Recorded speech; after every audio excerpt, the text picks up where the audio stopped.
ప్రార్థన. కృప కలిగిన మా తండ్రి, నీతిమంతుడా, సర్వోన్నతుడా, సర్వాధిపతి, నీకు వందనాలు, స్తోత్రములు ప్రభా. ఉదయకాలము మీ పాదాల చెంతకు రావటానికి మీరు కృప దయచేసిన విధానాన్ని బట్టి మీకు స్తోత్రాలు. దేవా, ఈ పునరుద్ధరణ దినం మీ దినము ప్రభా, మిమ్మల్ని ఘనపరిచే కృప మీరు దయచేయమని ప్రార్థన చేస్తూ ఉంటున్నాం. మీ సన్నిధికి రావలసిన ప్రతి బిడ్డని ప్రభా మీరు నడిపించండి ప్రభా, మీకు స్తోత్రాలు. దేవన్న తండ్రి, నా ప్రభా, పాడవే పాటల్లోన, ఆరాధనలోన, వాక్య పరిచర్యలో మీరు మాతో ఉండే స్వామి, మీ నామానికి నా ప్రభా మీరే ఘనత తెచ్చుకోమని యేసు నామమున ప్రార్థన చేసి అడిగి వేడుకొనుచున్నాము తండ్రి, ఆమేన్.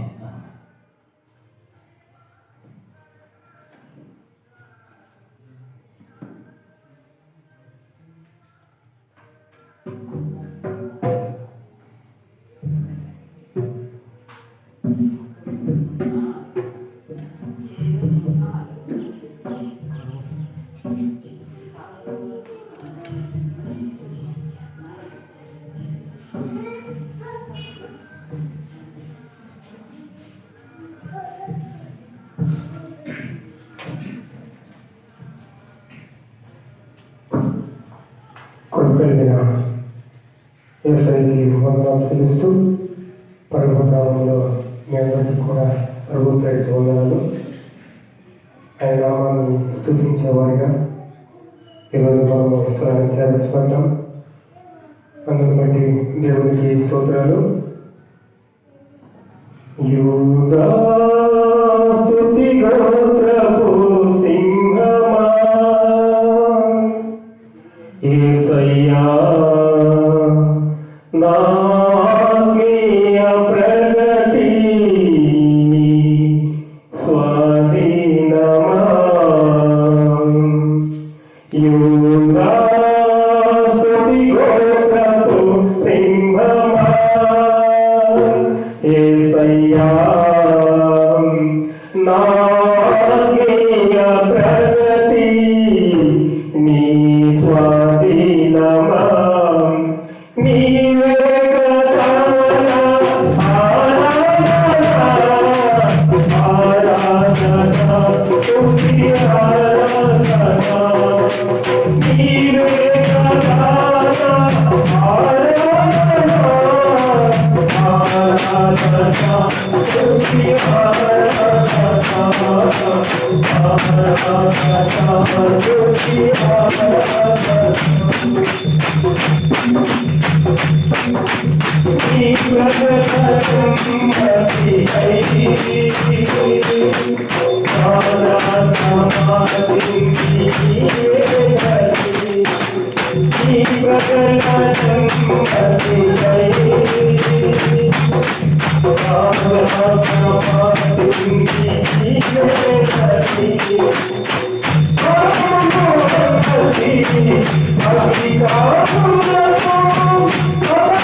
దయగల హృదయుడవు నీ స్వాస్థ్యమును ఎన్నడు ఎడబాయవు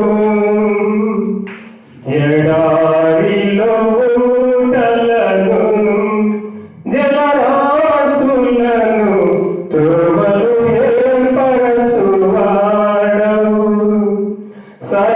సర్వలోకము నీకు నమస్కరించి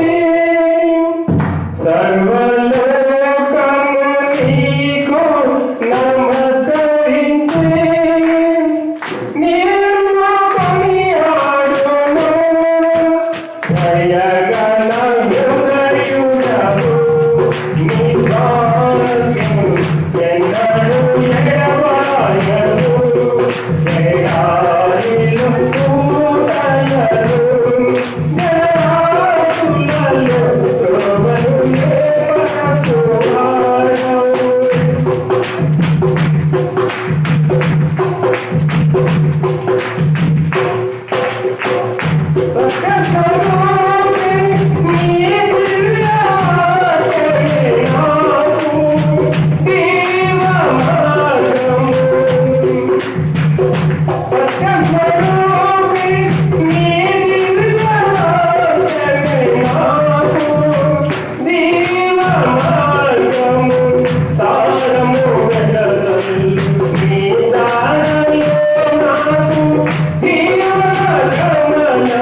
దేవుని మహాకృపను బట్టి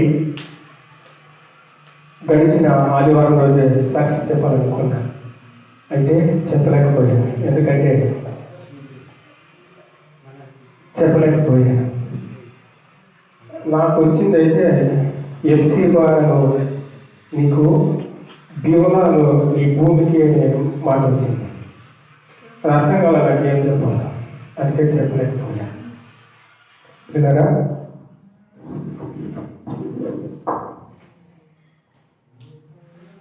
ఆ తర్వాత చర్చిలోకి వచ్చి మామగారిని అడగడం జరిగింది. ఎప్సిబా అనే నీకు బ్యూలా అని నీ భూమికి పేర్లు పెట్టబడను, యెహోవా నేను గురించి ఆనందించుచున్నాడు అనే వాక్యం రాయబడింది. మళ్ళా మామగారిని అడిగితే మామగారు దానికి అర్థాన్ని చెప్పాడు. పవిత్రత వీలా ఎప్సిబా ఇష్టురాలు. ఆ విధమైన వాక్యం వచ్చింది. నిజంగానే గడిచిన సంవత్సరం అంతా కూడా దేవుని మహాకృపను బట్టి ఎన్నో ఆటంకాలు వచ్చినప్పటికీ కూడా, ఇబ్బందులు వచ్చినాయి, అవమానాలు వచ్చినాయి. అన్నింటినీ కూడా జయించడానికి దేవుడు నా ముందుండి ప్రతి కార్యాన్ని కూడా జరిగించాడు. మరి మామూలుగా బిడ్డలు ఎలా పుడతారమ్మా? తల ముందుకు వస్తుంది. మొదట భూమి మీదకి వచ్చేది, లోకం చూసేది తల భాగం వస్తుంది ముందుకి. అయితే మా కోడలకి కాళ్ళు ముందుకు వచ్చాయి. మొన్నటి రాత్రి అంతా బాధపడింది. నిన్నటికి మరి ప్రసవం దేవుడు ఇవ్వగలిగాడు. అప్పుడు మామగారికి ఫోన్ చేసినామమ్మ, ప్రేర్ చేయండి మమ్మ అని ప్రేర్ చేయడం జరిగింది. అయితే బిడ్డ ఉమ్మనీరు తాగిన దానివల్ల ఆ బిడ్డను తీసుకొని తిరుపతికి వెళ్ళాను. మరి సంఘ కాపరి కూడా బిడ్డ కోసం, తల్లి కోసం ప్రార్థించాలని ప్రభు పేరిట మనందరినీ కూడా కోరుస్తున్నాను. దేవునికి మహిమ కలుగులాగన నా ప్రతి ప్రార్థనకు నీవిచ్చిన ఈవులే లెక్కకు మించిన దీవెనలైనాయి. నా ప్రతి ప్రార్థనకు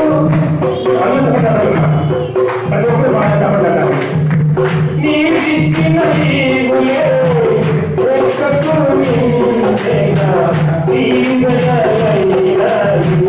అడుగులు గడపడక నడిపినది భాగ్యమే. కడలి మించిన విశ్వాసము ఇచ్చి విజయము చేకూర్చెను.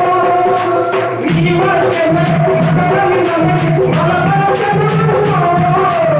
నా యేసయ్యా స్తుతిపాత్రుడా, ఆరాధన నీకే, ఆరాధన నీకే. నా ఆశ్రయము నీ ఆశ్రయము, నా జీవితకాలమంతా నీకు దయచేశాను. మహోన్నతమైనది ఉపకారములు తలంచుచు అనుక్షణము పరవశించగా నీ కృపలోనే పరవశించగా. మహోన్నతమైనది ఉపకారములు తలంచుచు అనుక్షణము పరవశించగా నీ కృపలోనే పరవశించగా. నీ కృపలోనే పరవశించగా.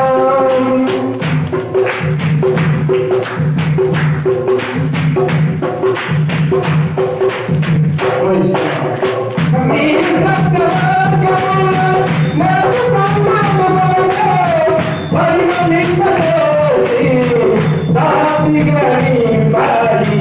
నీ సత్యవాక్యములు నాకు సంబంధములే పరిమళింపజేసి దాపిగా నింపాయి. తలతరంగక నిలిపిగా దీనిగదర్శనము కర్యముతే శాంతితోను నిలిచి లోకమును బలించెను. ఆరాధన పరిశుద్ధుడ, ఆరాధన నీకే. హల్లెలూయా, నా యేసయ్యా, ఆరాధన నీకే.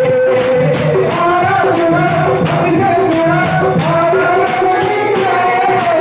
నా యేసయ్యా, స్తుతిపాత్రుడ, ఆరాధన నీకే, ఆరాధన నీకే. ఆరాధన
దేవానికి స్తోత్రాలు స్తోత్రాలు స్తోత్రాలు. యేసయ్యా నీకు వందనాలు వందనాలు స్వామి. Thank you Jesus. హల్లెలూయా. కూర్చుందాం, ప్రైజ్ చేద్దాం. మమత తమ్ముడు దేవదాస్ వచ్చి పాట పాడండి. ఆయన కానుకో పాట పాడచ్చు.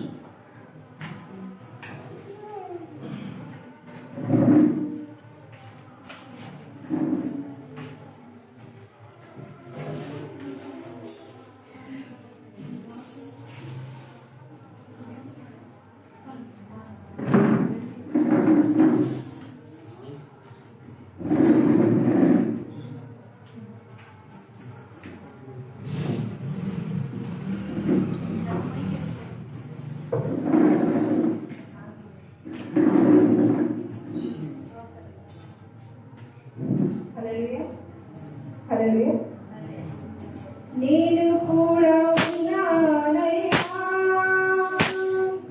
నన్ను వాడుకో యేసయ్యా. నేను కూడా ఉన్నానయ్యా, నన్ను వాడుకో యేసయ్యా. పరిచయానికి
హల్లెలూయా, హల్లెలూయా. దేవునికి మహిమ. మనమందరం కూడా రెండవ ఆదివారంలో ఉన్నాం. అంటే రెండో ఆదివారం ఎందుకు అంటున్నానంటే డిసెంబర్ మాసం సంవత్సరంలో నెలకల్లో రెండో వారంలో మనం ఉన్నాం. కాబట్టి కృప కలిగిన దేవుణ్ణి, సర్వోన్నతుడైన యేసయ్యని మనం ఆరాధించే వారుగా ఉండాలి. ఈరోజు ప్రభు అయిన ప్రతి వ్యక్తిని కూడా ఆశీర్వదించడానికి ఆయన ఎదురు చూస్తున్నాడు. ఎంతమంది ఇష్టపడుతున్నారో ఆశీర్వాదాలు, ప్రార్థన ఫలితాన్ని దేవుడు జవాబిస్తున్నాడు, ఫలితమిస్తున్నాడు. మరి దేవదాసు మరి యొక్క కోడల విషయంలో మరి సంతానం కోసం ప్రార్థన చేశాము. దేవుడు జ్ఞాపకాలు ఇచ్చారు. మరి చక్కటి కుమార్తెను కూడా దేవుడు ఇచ్చాడు. దేవుడు ప్రార్థన ఆలకించేవాడు. ఆ చిన్న బలహీనత పోతుంది. దేవుడు మంచి ఆరోగ్యాన్ని ఇచ్చేవాడు. హల్లెలూయా, హల్లెలూయా, హల్లెలూయా. అంతేకాదండి, మన సంఘంలో దేవుడు చాలా గొప్ప కార్యం చేశాడు. అయితే ఈరోజు నేను ఉదయకాలము బైబిల్ దగ్గరికి వస్తే ప్రభువు చెప్పిన మాట ఒక్కటే, అభివృద్ధి పొందించి ఆశీర్వదింపచేస్తాను అన్నాను. ఆ ఒక్క మాట చెప్పి నేను వెళ్ళిపోతాను. మరి దేవుణ్ణి మనం ఆరాధన చేసేటప్పుడు ఆత్మాభిషేకంతో ప్రభు నింపి అభివృద్ధిలోనికి, ఆ సమృద్ధైన జీవితంలోనికి మనల్ని, మన కుటుంబాన్ని దేవుడు నడిపించడానికి కోసము ఆయన చూస్తున్నాడు. కాబట్టి దయచేసి లేచి నిలబడదాం. లేచి నిలబడి దేవుణ్ణి మనము ఆరాధన మనం చేద్దాం. హల్లెలూయా, హల్లెలూయా, హల్లెలూయా, హల్లెలూయా. యేసు స్తోత్రం, స్తోత్రం, స్తోత్రం, స్తోత్రం, స్తోత్రం. యేసయ్యా మీకే స్తోత్రాలు. హల్లెలూయా, హల్లెలూయా. యేసయ్యా మీకే స్తోత్రం. దేవుని మనం స్తుతించి ఆ ప్రభుని మనం కనపడదాం. హల్లెలూయా, హల్లెలూయా, హల్లెలూయా, హల్లెలూయా, హల్లెలూయా. మనస్ఫూర్తిగా, హృదయపూర్వకంగా, పూర్ణ ఆత్మతో, పూర్ణ శక్తితో నీ దేవుడైన యెహోవాను సేవించాలి అని చూస్తూ ఉంటున్నాం. కాబట్టి ఆ పరలోకపు తండ్రిని మనం స్తుతించి ఆయన గర్వపడదాం. మనం అందరం కూడా hallelujah, hallelujah, hallelujah, hallelujah, hallelujah. Hosanna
Hallelujah.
Praise God. Hallelujah. Hallelujah.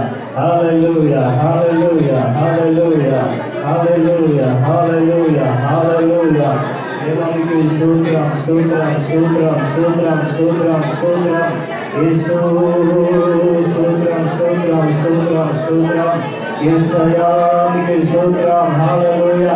రెండు చేతులు పైకెత్తి ప్రభువును ఆరాధించేద్దామా, ఆ ప్రభువును మహిమపరద్దామా. ప్రభు మనలో కాళ్ళు కరిగిపోచేయాలి కొరికి నడిపించగలరు మీరు. ఆ సర్వోన్నతుడు యేసు ఆయన మాట చేయాలైన. హల్లెలూయా. హల్లెలూయా. హల్లెలూయా. హల్లెలూయా. యేసయ్యా యేసయ్యా యేసయ్యా యేసయ్యా యేసు నీకు స్తోత్రాలు ప్రభువా. మహోన్నతుడా నీకు స్తోత్రాలు ప్రభువా. ఓ కృపగల తండ్రి నీకు స్తోత్రాలు ప్రభువా. ఓ స్తోత్రం స్తోత్రం స్తోత్రం స్తోత్రం స్తోత్రం. హల్లెలూయా hallelujah hallelujah hallelujah hallelujah hallelujah hallelujah hallelujah హల్లెలూయా. ఓ దేవానికి స్తోత్రం స్తోత్రం స్తోత్రం స్తోత్రం స్తోత్రం. Praise the Lord.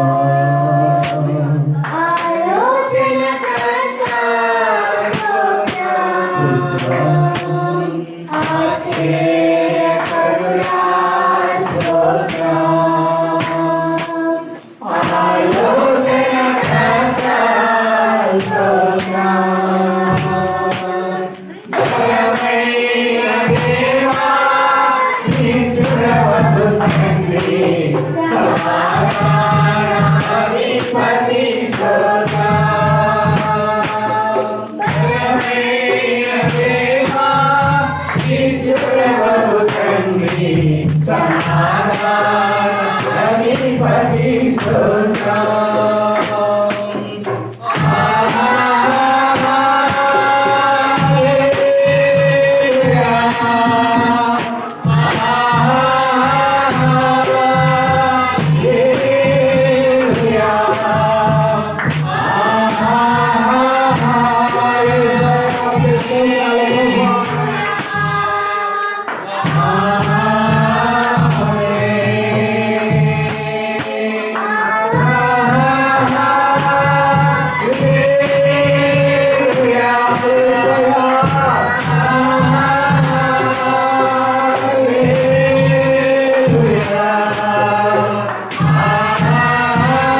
కృప కలిగిన మా ప్రభా, నీతిమంతుడా మీకే స్తోత్రాలు, వందనాలు స్వామి. ప్రభా, మమ్మల్ని మీరు బలపరిచే దేవుడు, కార్యాలు జరిగించే దేవుడు మీరే స్వామి. మీ సన్నిధికి నడిపించి వెళ్ళబట్టి మీకు వందనాలు స్వామి. దేవానా తండ్రి, మా అందరితో కూడా మీరు మాట్లాడండి, మీ కృపతో మీరు చెప్పమని యేసు నామమున ప్రార్థన చేసి అడిగి వేడుకొచ్చున్నాము తండ్రి. ఆమేన్. ఆమేన్. కూర్చుందాం. హల్లెలూయా, హల్లెలూయా. ముందు కుర్చీలోకి వచ్చేసేయండి. కుర్చీలు జరపకుండా లేకుండా ముందు కుర్చీలోకి వచ్చేసేయండి దయచేసి.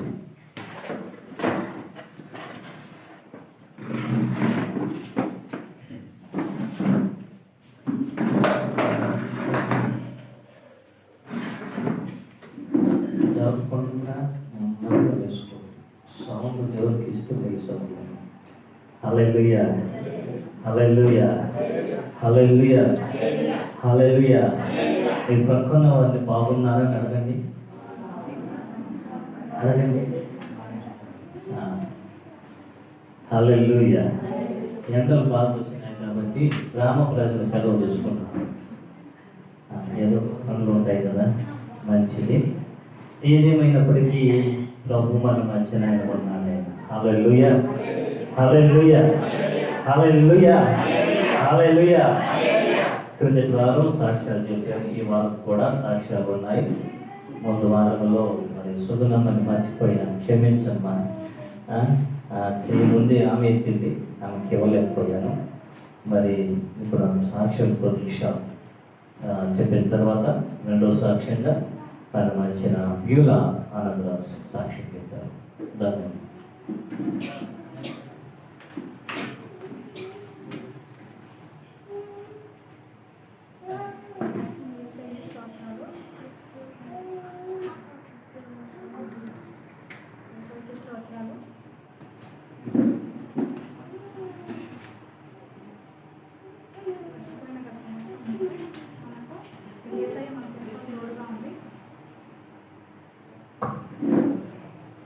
మనకి సర్వకాల సర్వస్లేదు, మనకి తోడుగా ఉంది. మనకి ఎక్కువ రక్షించిన ఏసైకి మనము ఏం చేసినా మన ఏసైకి కృతజ్ఞతలు చెల్లించుకోవాలి.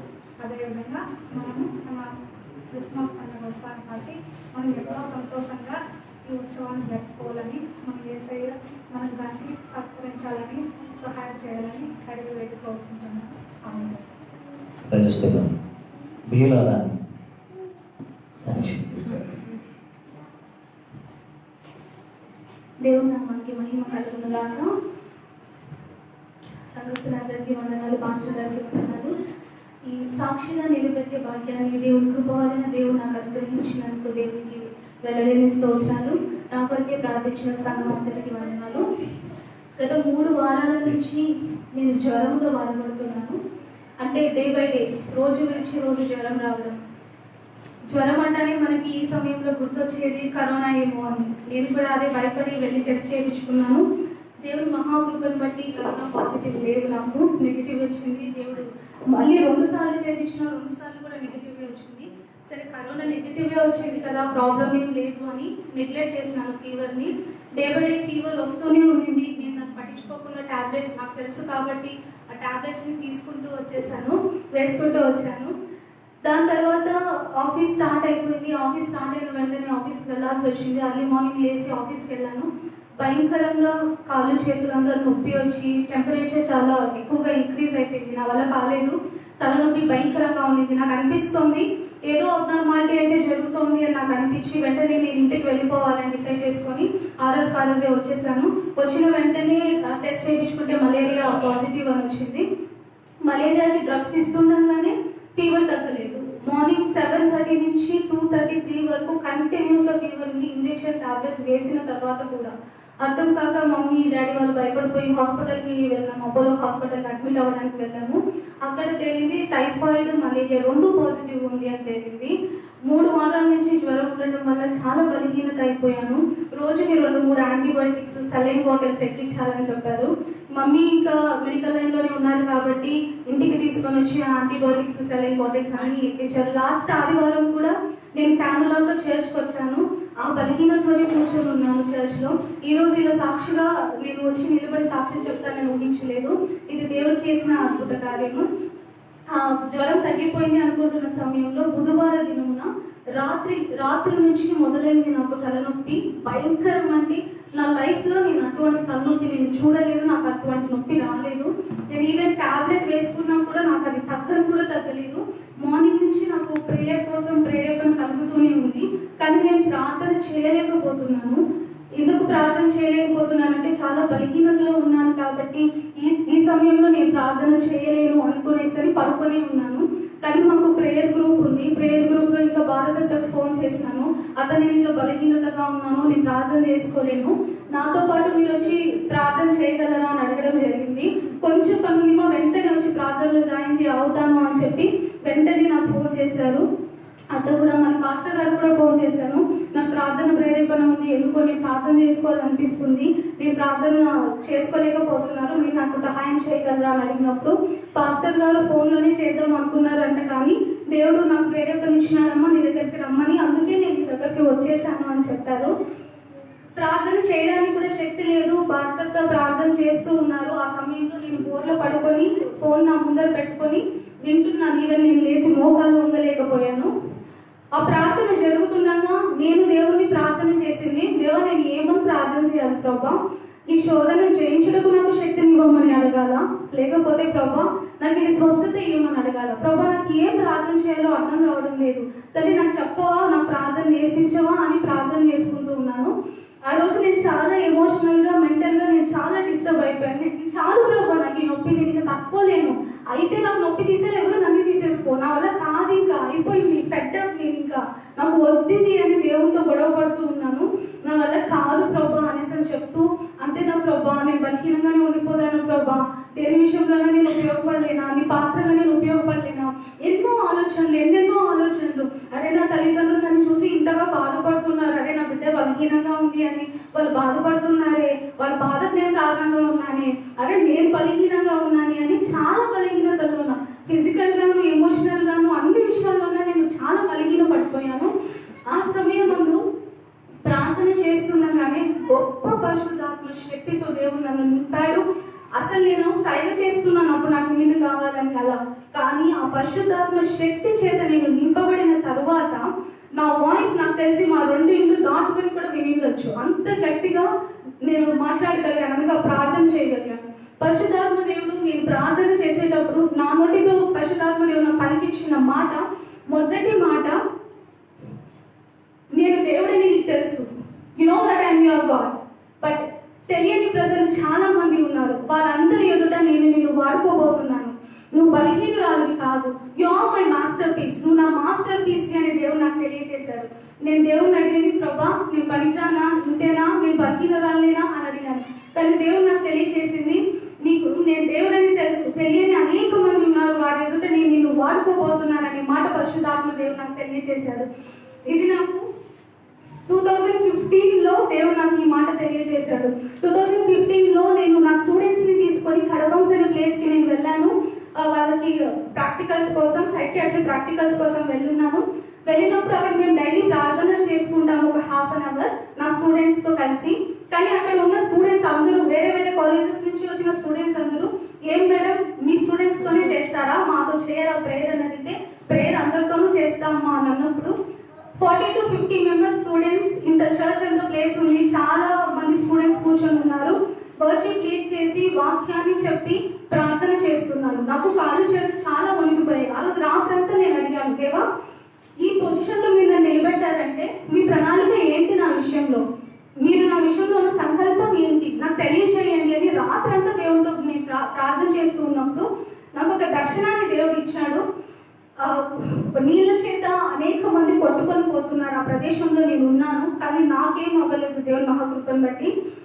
అప్పుడు నాకు మెల్లగా ఒక స్వరం వినపడింది, రక్షణ అంటే మీకు తెలుసు, తెలియని వారెందరో. ఈ స్వరాన్ని నేను విన్నాను 2015లో. మరలా దేవుడు నాకు తెలియజేశాడు, నువ్వు బలహీనురాలివి కాదు, నేను నిన్ను వాడుకోబోతున్నాను అని. ఈ మాట నాకు ఇచ్చిన ధైర్యము నేను చెప్పలేనిది మాటల్లో. అండ్ రెండవదిగా దేవుడు నాకు చెప్పింది, ఈ పెయిన్, ఈ అనారోగ్యం ఏదైతే ఉన్నదో అది నిన్ను బాధ పెట్టుటకు నేను నీకు ఇచ్చింది కాదు, కానీ ఇది నా మహిమ కొరకు, that is for my glory, నువ్వు బాధపడాల్సిన అవసరం లేదు, నువ్వు బలహీనురాలని కాదు అని దేవుడు తెలియజేశాడు. అండ్ మూడవదిగా దేవుడు నాకు తెలియజేసింది, నేను ఎక్కువ భయపడుతూ ఉంటాను, నో మోర్ ఫియర్, నీకు ఇంకా నుంచి ఫియర్ అనేది ఉండదు, అది నేను తొలగించేశాను, అవిశ్వాసం అనేది ఉండదు అని చెప్పారు. నాకు భాషల వరం అనేది లేదు, కానీ ఆ దినమున భాషలతో దేవుని స్తుతించుటకు దేవుడు సహాయం చేశాడు. నా కుటుంబ విషయంలో కూడా దేవుడు కనపరిచాడు, అనేక విషయాలు దేవుడు క్లీన్ చేసినట్టు దేవుడు కనపరిచాడు. గొప్ప శక్తితో, గొప్ప ఆరోగ్యంతో, బలముతో నన్ను నింపారు. లాస్ట్ ఆదివారం ఎవరైనా నన్ను చూసినట్లయితే, ఈ ఆదివారం నన్ను చూసినట్లయితే దేవుడు నాకు ఇచ్చిన బలం మీరే చెప్పగలరు ఎంత బలం ఇచ్చాడు అని. నేను ఎప్పుడు ప్రార్థనని అడిగినా, ప్రార్థన గురించి కావచ్చు, పాస్టర్ గారు కావచ్చు, నా కొరకు ప్రార్థన చేశారు. ఆ బలము చేతనే ఇంకను నేను ఎదగగలుగుతున్నాను. నిజంగా గొప్ప సంఘాన్ని దేవుడు నాకు ఇచ్చాడు. ఈ సంఘంలోని ఒక సభ్యురాలుగా ఉండటం నిజంగానే I feeling so proud to be here. ఎంతగానో నేను సభ్యురాలని నేను ఫీల్ అవుతూ ఉన్నాను. అందుకోసమని సాక్ష్యం చెప్పడానికి నేను చాలా సంతోషపడుతున్నాను. మార్నింగ్ నుంచి కూడా ఎక్సైటెడ్గా ఉన్నాను, ఎప్పుడు చెప్పాలి దేవుడు నాకు చేసిన మేలు అని. చాలాసేపు తీసుకున్నట్టు నన్ను క్షమించండి. కానీ ఈ సాక్ష్యం చెప్పడానికి అవకాశం ఇచ్చిన పాస్టర్ గారికి వందనాలు. నా గురించి ప్రార్థించిన ప్రేయర్ గ్రూప్ వారికి, సంఘస్థులకి వందనాలు. Praise to God. Hallelujah, hallelujah. దేవుడు ప్రతి వ్యక్తి ప్రార్థన ఆలకిస్తున్నాడు. ఇందులో ఏమన్నా డౌట్ ఉందా? ఇంకా ఆలోచన చేస్తా ఉన్నారు ఇంకా. హల్లెలూయా, హల్లెలూయా. దేవుడు మన సంఘంలో ప్రతి వ్యక్తికి కూడా మనకైనా ఆ వరం ఇచ్చేసాడు. కాబట్టి ఆ దేవుడు తన కృపతోనే మనందరినీ నడిపించడానికి కొరకు ఆయన ఇష్టపడుతున్న దేవుడే ఉంటున్నాడు. కాబట్టి ఆ దేవుణ్ణి మనము ఎంత ఆరాధన చేసినా, ఎంత దేవుని మనం మహిమపరిచినా, ఇంకా మనం ఆ దేవునికి ఏమై ఉన్నామంటే రుణపడి ఉన్నాము. హల్లెలూయా అని మనం ఏమైనా రుణపడి ఉంటున్నాం. కాబట్టి నాకైతే అనిపిస్తుంది ఇది కరోనా సమయం అనేది అని లాక్డౌన్. కాబట్టి లాక్డౌన్ కారణానికి మనకు ఓపెన్ అయింది.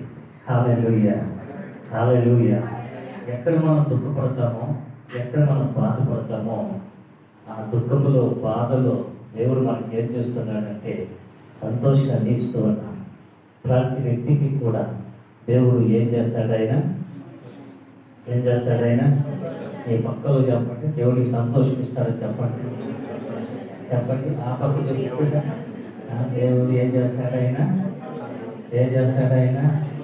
ఇంకొకటి ఏమంటే, నేను ఈ సంఘంలో కొంచెం బాధపడే విషయం ఏమంటే, అందరూ కూడా బంధువులు అయిపోయి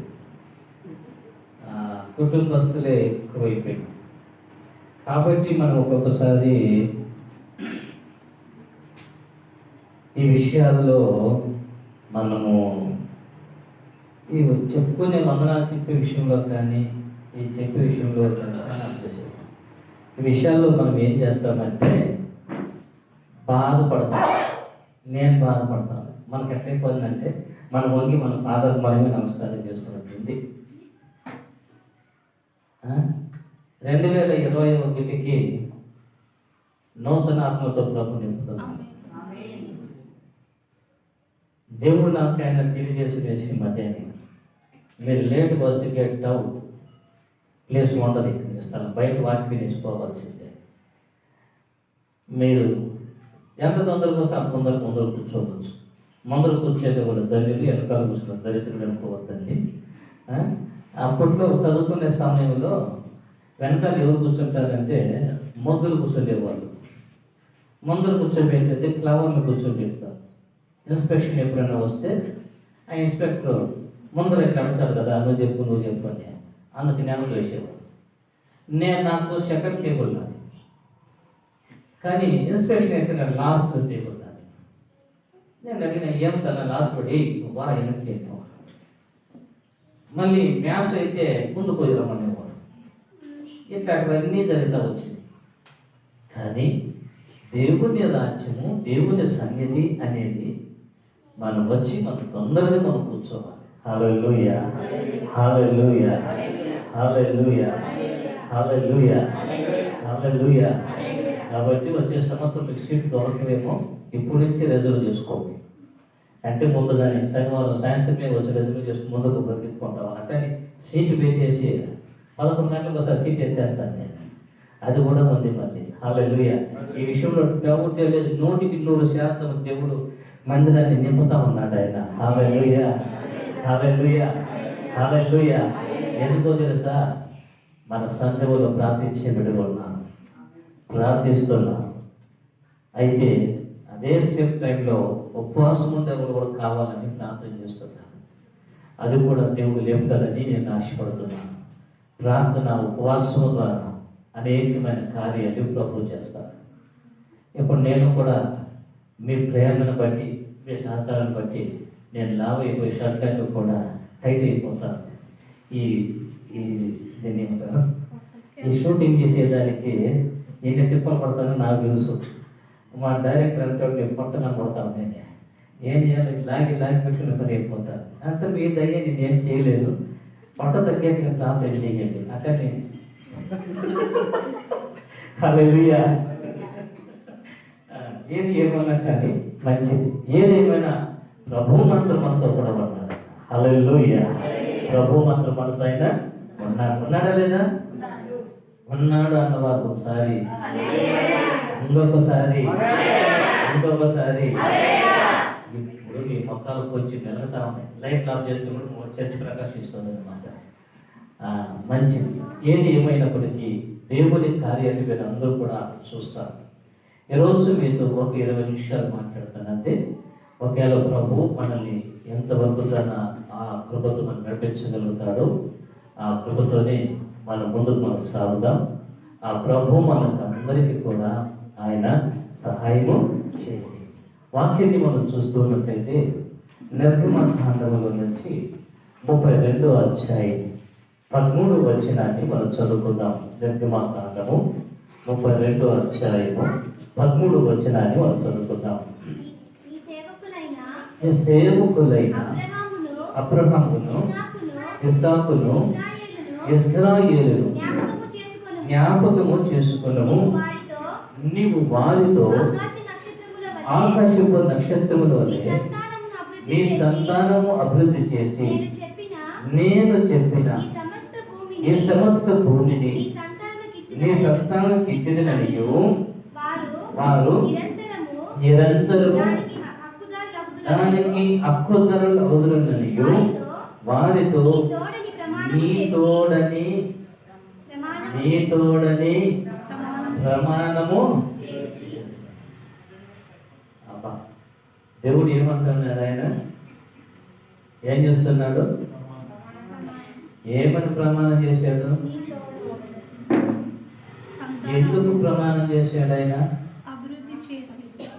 అభివృద్ధి చేసి. మరి ఆకాశం నక్షత్రముల వలె మీ సంతానం దేవుడు ఏం చేస్తానన్నాడు? ఆయన అభివృద్ధి చేసి. ఈ వాక్యం నేను ఉదయం చదివిన తర్వాత ఒక్క మాట నేను ప్రభుతో నేను ఏమన్నానంటే, దేవా మీరు నా సంతానాన్ని అభివృద్ధి చేయండి అన్న. నా సంతానం ఎవరంటే మీరు అందరూ అంటే దేవుడు అనుగ్రహించినవా, దేవుడు పంపినవా. అదే సమయంలో ప్రతి వ్యక్తికి కూడా దేవుని వాగ్దానం ఏమై ఉందంటే, నీ సంతానమును దేవుడు ఏం చేస్తుంటున్నాడు? ఆకాశపు నక్షత్రాల వలె నేను మిమ్మల్ని ఏం చేస్తాను? నేను అభివృద్ధి చేసి అని అంటున్నాను. అంటే దేవుడు మనల్ని ఆయన ఏం చేస్తున్నాడంటే అభివృద్ధి చేస్తాడంటే. ఆ రోజు అబ్రహాముతో దేవుడు వాగ్దానం చేశాడు, ప్రమాణం చేశాడు. నేను నిన్ను వదిలిపెట్టనయ్యా, నిన్ను ఆశీర్వదిస్తానయ్యా, నీకు తోడుగా ఉంటానయ్యా. ఎన్ని రకాలుగా దేవుడు మనతో కూడా ఆయన మాట్లాడుతూ వచ్చాడంటే, అన్ని రకాలుగా దేవుడు అబ్రహాముతో మాట్లాడుతూ వచ్చాడు. ఆ ప్రతి మాట కూడా ఎలా ఉంది అని అంటే, అబ్రహాముని ఉద్దేశపరిచే విధముగా, లేకపోతే అతడు తనలో ఏదైతే భయాలు ఉన్నాయో, ఏ విషయమైతే బాధపడుతూ ఉన్నాడో, ఏ విషయమైతే ఆయన ముందుకు వెళుతూ ఉంటున్నాడో, ఆ విషయాలన్నిటినీ కూడా దేవుడు ముందు ఒక క్లారిటీ ఇచ్చేసినాడు. ఒక వ్యక్తిని దేవుడు పిలిచిన తర్వాత, ఒక కుటుంబాన్ని దేవుడు పిలిచిన తర్వాత, గురుడితనముగా దేవుడు ఎవరిని పిలవడు. ఒకటి. రెండోది, ఆశామాషగా దేవుడు పిలవడు. ఇది బాగా జాగ్రత్త వినాలి. గుడ్డిగా ఎవరిని పిలవడు, ఆశామాషగా దేవుడు పిలవడు. ఆయన పిలిచాడంటే ఆ వ్యక్తి పట్ల లేక కుటుంబం పట్ల ఆయన ఒక క్లారిటీగా క్లియర్గా ప్రభు ఉన్నాడు ఆయన చేసే కార్యాల గురించి. ఆయన నడిపించే విధానాలన్నీ కూడా చాలా క్లారిటీగా కనపడుతున్నాయి, చాలా క్లారిటీగా కనపడుతున్నాయి. అంటే ఈరోజు ప్రభు మనకు కూడా నువ్వు అనుకుంటున్నావు, నేను ఏమి, నా పరిస్థితి ఏమి, లేక నా కుటుంబ పరిస్థితి ఏమి, ఎవరిని అడిగినా కూడా ఏదో ఒక సందేహమే కనపడతావు. అనుమానాలు ఉన్నాయి, భయాలు ఉన్నాయి. ఏది కూడా ధైర్యంగా ముందుకు సాగలేని పరిస్థితి మన దగ్గర కనపడతాం. మీ దగ్గర అందరి దగ్గర అదే కనపడతాం. మన దగ్గర నా దగ్గర లేదు. నేను భయపడతా ఉంటుంది కానీ ఇప్పుడు ఆ భయం పోయినైనా. అయితే ఒక విషయం ఏమంటే దేవుడు నీకు కూడా అలాంటి కృపను దయచేయాలని చూస్తున్నాడు. ఆమేన్, ఆమేన్. అంటే నీ రోజు వరకు నువ్వు వస్తున్నావంటే దేవుని ఆయన క్లారిటీగా ఉన్నాడు. ఆయన నువ్వేం చేస్తున్నావంటే నీలో ఒక క్లారిటీ లేదు. నీ నేత్రాలు తెరవబడలేదు, నీ ఆలోచనలు కూడా బ్రాండ్ అవ్వలేదు, అంటే తెరవబడలేదని. సంకుచితమైన ఆలోచన, సంకుచితమైన చూపులు, అంటే చిన్న చిన్నగా మనం చూసుకుంటాం. అంటే ఏదైనా మనకి ఎంత చాలే, ఎంత సాలే, మనకు ముందు చాలే, లేకపోతే మనకు చేయలేదులే అనేది, ఇలాంటివన్నీ కూడా మీ దగ్గర ఉన్నాయి. ఉన్నాయా లేదా? 100% ఉన్నాయి. భయం కూడా నీకుంది. ఎక్కడ ఏ విషయంలో కూడా మనము భయపడవలసిన అవసరం అనేది లేదు. హల్లెలూయా. ఎక్కడ కూడా ఏ విషయంలో భయపడవలసిన అవసరం అనేది లేదు. భయపడద్దండి. ఎందుకంటే దేవుడు ఆయన మనల్ని పిలిచినప్పుడు ఒక క్లారిటీగా, మీరు ఆదికాండ 12వ అధ్యాయం చదివితే ఎక్కడ కూడా అబ్రహాముకు ఆలోచన లేకుండా చెప్పేసినాడు దేవుడు. ఆయన ఏం చేస్తాడో అవన్నీ ఒక నీట్గా చెప్పేసాడు దేవుడు. అందుకే ఆయనకి ఏమాత్రం అనుమానం లేదు, అందుకే ఆయనకి భయమే లేదు. ఎందుకంటే నాకు చెప్పినవాడు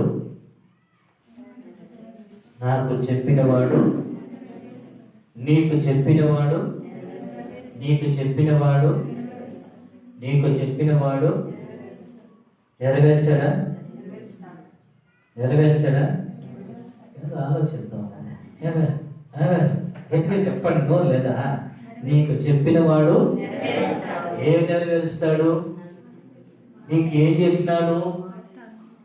ఆయన ఇచ్చిన వాగ్దానాలన్నీ కూడా దేవుడు ఆయన ఏం చేస్తాడు? ఆయన అనంటారా కాదంటారా? ఖచ్చితంగా దేవుడు ఆ పనిని చేస్తాడు. ఆయన ప్రియమైన దైవజనాంగమా, అబ్రహాముకైతే తన కుటుంబానికి తనకు అన్ని కూడా దేవుడు చెప్పి, నేను ఇలా చేస్తాను, నేను ఇలా నడిపిస్తాను, ఈ విధంగా నేను బలపరుస్తాను, ఆశీర్వదింప చేస్తాను, నీకు తోడై ఉంటాను, నీకు ఎవరి శత్రువులు వారు కూడా నాకు శత్రువులు చెప్పేశాడు. అన్ని కూడా చాలా చక్కటి విషయంలో దేవుడు చెప్పాడు. ఆ చెప్పిన మాటను బట్టి ఆయన ఏం చేస్తున్నాడంటే ముందుకు సాగుతూనే ఉంటున్నాడు. తన కుటుంబానికి తనకు కానీ ఎక్కడ కూడా లోటు కనపడలేదు, సమస్యలు కనపడలేదు. ఇబ్బందులు ఏమి కనపలేదు. ఎందుకంటే దేవుడు చెప్పాడు కాబట్టి, ఆయన నడిపిస్తున్నాడు కాబట్టి.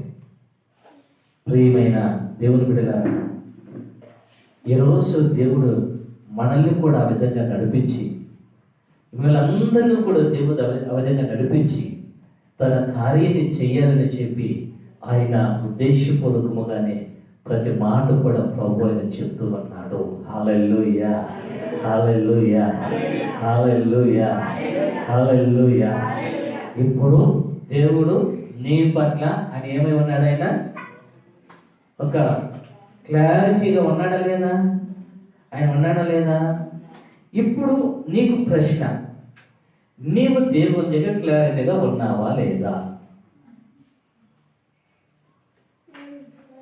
దేవుడు చూసినప్పుడు నువ్వు ఎలా కనపడుతున్నావు?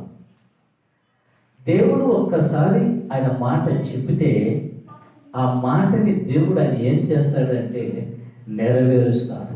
దేవుడు ఏం చేస్తాడు? ఆయన నెరవేరుస్తాడు. నీకు నెరవేర్చేవాడే, నాకు కూడా ఆయన నెరవేర్చేవాడే.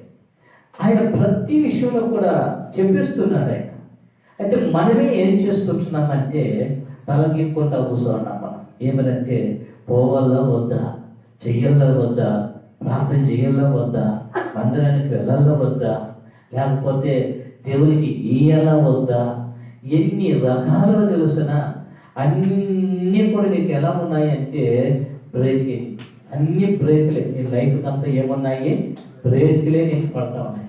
అయితే దేవుడు ఆయన చెప్తున్న మాట ఏమంటే ఎలాంటి బ్రేకులు లేకుండా చేయాలని చూస్తా ఉన్నాడు. అయితే నీ మైండ్ బ్రేక్ కానివ్వద్దండి, నీ ఆలోచనలు ఎక్కడ కూడా బ్రేక్ ఇయ్యద్దండి. దేవుని కార్యాలు చాలా చాలా గొప్పవి.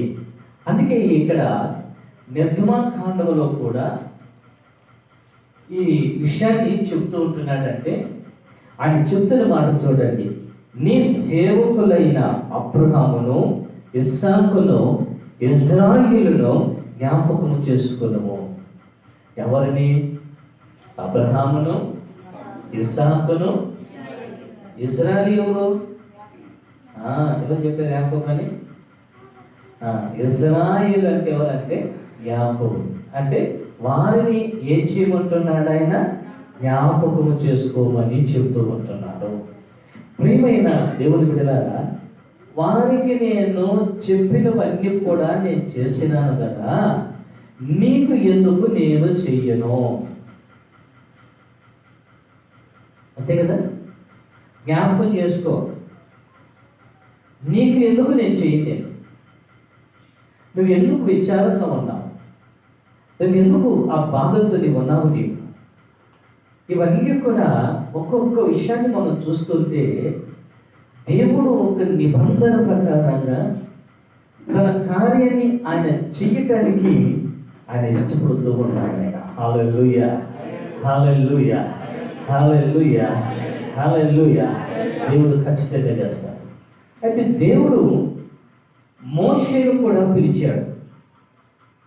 మోషేని పిలిచినప్పుడు ఆయన కూడా ఒక క్లారిటీ లేదు, మోషేకైతే లేదు.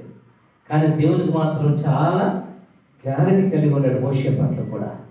నేను చేస్తాను మోషే అని చెప్పాడు. ఎలా చేస్తాడు, ఏ విధంగా చేస్తాడు, నీకు తోడుగా ఉంటాను అన్నీ. ఆయనకి ఏది అనుమానం వస్తూ ఉందో అనుమానాన్ని అన్నీ కూడా దేవుడు తీరుస్తూ ఉన్నాడు. ఎందుకంటే ఆత్మీయ జీవితం అంట అనుమానంతో పోకూడదంట. ఆత్మీయ జీవితము అనుమానంతో సాగకూడదు. ఆత్మీయ జీవితము ఆశీర్వాదముతోనూ ఆనందముతోనూ సాగాలి. అయితే ఇది సాగలేని పరిస్థితి కనపడతాం. మోషే కూడా ఆయన కూడా సందేహాలు కనపడ్డాయి. అన్ని కూడా దేవుడు తీర్చేశాడు. నువ్వు వెళ్ళు ప్రభా, నేను పోయేదా, నేను పోయేదా, నేను పోయేదా. నువ్వే పోనైనా, నువ్వే పోని, నేను వద్దు కానీ మా అన్న ఉండాలి. మీ అన్న కాదు, మీ అన్న ఎవరు? మీ అన్న ఎవరు? ఆయన ఏం పని అయినా యాజకుడు అయినా. లేవి వంశస్థులు యాజకులు, పరిచారకులు. మెన్న యాజకుడు, మెన్న పనులు చేయకూడదు. ఆయన చేయవలసిన పని ఏమంటే యాజకత్వం చేయాలి, మందిరం దగ్గర ఉండాలి,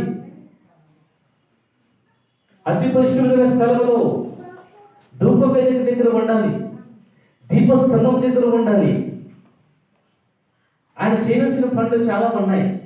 నీకు అప్పగించిన పనులు వచ్చి అంటే ఈరోజు దేవుడు నీకు కూడా ఆయన అప్పగిస్తున్నాడు. ఆయన దేన్ని అప్పగిస్తున్నాడంటే తన పనిని దేవుడు నీకు అప్పగిస్తూ ఉంటున్నా.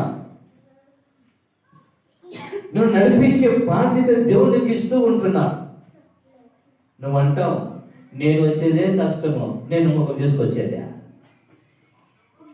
నేను ఏదో నువ్వు పిలిస్తే, ఫోన్లు చేస్తే, ఇంటికి ఒకసారి తిరిగితే అట్లా వస్తా ఉన్నాను, కానీ లేకపోతే నేను ఏడొస్తాను చెప్పు. నాకు అబ్బదులే ఇది, నేను ఏం చేస్తాను? ప్రియులారా, బాగా గమనించాల్సింది. నేను ఒకసారి ట్రైన్లో వెళుతున్నాను. ట్రైన్లో వెళుతున్నప్పుడు ముగ్గురు వ్యక్తులు పాటలు పాడుకుంటూ వస్తున్నారు. వెనక ఇంకొక అబ్బాయి ఉన్నాడు. వాళ్ళు పాడుతున్న పాట దేవుణ్ణి ఆరాధన చేస్తూ పాడుతున్నారు. కళ్ళు లేవు వాళ్ళు కళ్ళు లేవు. వాళ్ళు పాటలు పాడుకుంటూ వస్తూ ఉంటే వెనకాల వాళ్ళ అబ్బాయి ఏం చేస్తున్నాడంటే అందరికీ కరపత్రాలు ఇస్తూ ఉన్నాడు. కళ్ళు లేవు వారికి,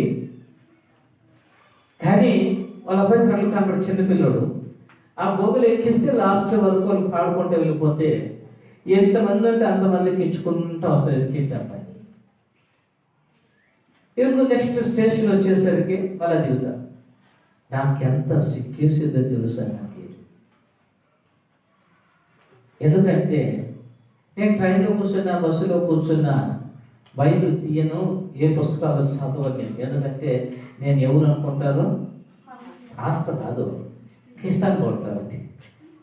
క్రిస్తాన్ క్రైస్తవులు, వీళ్ళు క్రైస్తవులు కదా అని తెలుస్తుందని చెప్పి నేను బైబిలే ఎత్తకుండా ఉండి ఏ బుక్ కూడా చదివేవాడిని కానే కాదు నేను. అయితే ఎప్పుడు అది చూశానో ఆ టైంలో నాకు ఏడుపు వచ్చేసింది. ఏడుపు వచ్చి ఇంకా నేను ఏడ్చేశాను. ఇట్లా కాదు అని చెప్పి నా బైబిల్ తీసుకొని నేను చదవటం ప్రారంభించాను. హల్లెలూయా, హల్లెలూయా. మరి విజయవాడ నుంచి తిరుపతి వరకు నేను ఆ బైబిల్ చూసుకుని నా దగ్గర పెట్టుకున్నప్పుడు ఆ తిరుపతికి వచ్చే వాళ్ళు కొంతమంది ఏంటంటే యేసయ్య మాకు కూడా ఇష్టమని వాళ్ళతో కొన్ని విషయాలు నేను పంచుకోవటం జరిగేదన్నమాట. అంటే ఈరోజు ఎట్లా ఉంటున్నామంటే దేవుని మేము కలిగి ఉన్నాము, దేవుని ఎరిగి ఉన్నాము అని చెప్పుకోవటానికి సిగ్గుపడతాం. మనం సిగ్గుపడతాం. లేదండి, క్రీస్తుని ఒప్పుకోండి మీ నోటితో, యేసు ప్రభుని మీ నోటితో ఒప్పుకోండి. ఎందుకు యేసు ప్రభుని నోటితో ఒప్పుకోమని అంటున్నాడు తెలుసా?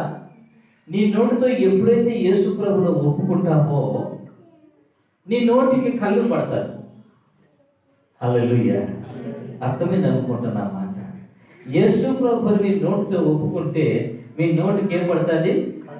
కళ్ళు పడుతుంది. ఎందుకు ఒప్పుకుంటే నోటికి కళ్ళు పెట్టాలా? వ్యర్థమైన మాటలు మాట్లాడకుండా, అబద్ధములు చెప్పకుండా, మోసము చెయ్యకుండా నువ్వు ఒప్పుకున్నావు కదా. ఆ యేసయ్య నేను ఉండి అని ఏమంటాడంటే నన్ను ఒప్పుకున్నావు కాబట్టి నువ్వు అబద్ధం చెప్పొద్దు, మోసం చెయ్యొద్దు చెప్తుంది. యేసు ప్రభును ఒప్పుకుంటే అంత జరిగేటప్పుడు ఆ యేసయ్యనే మనలో చేర్చుకుంటే ఇంకెంత ధన్యత మనకు ఉంటుందండి, ఎంత గొప్ప భాగ్యం మనకు దొరుకుతుంది మనకు. ప్రియులారా, మోషేకు దేవుడు ఇచ్చింది ఇశ్రాయేలును కనానుకు నడిపించమని దేవుడు చెప్పాడు. ఇశ్రాయేలు కనానుకి వెళ్ళాలి, వారు కనానుకు ప్రవేశించాలి. వారు దేవుడు అది కోరుకున్నాడు. కానీ ఆ విషయంలో ఆయన ఏం చేస్తున్నాడంటే సందేహపడుతూ ఉన్నాడు, భయపడుతూ ఉంటున్నాడు. అయితే ఒక విషయం ఏమంటే దేవుడు ఈరోజు ప్రతి వ్యక్తికి కూడా చెప్తున్నది ఏమంటే భయపడద్దండి. వచ్చే వాళ్ళకైనా కనీసము